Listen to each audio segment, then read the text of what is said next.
السلام عليكم ورحمة الله وبركاته. أهلا بكم متابعيني الكرام. يا ريت اللي أول مرة يشوف القناة يشترك ويفعل زر الجرس ليصلكم كل جديد.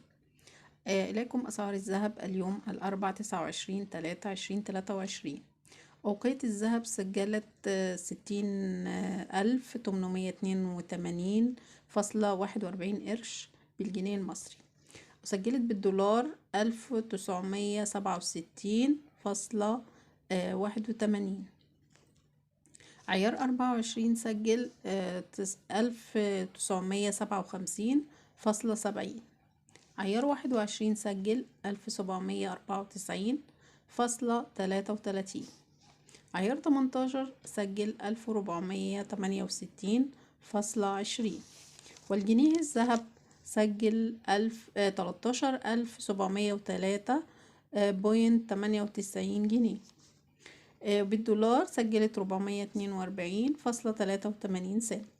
وبكده نكون وصلنا لنهاية خبرنا، والسلام عليكم ورحمة الله وبركاته.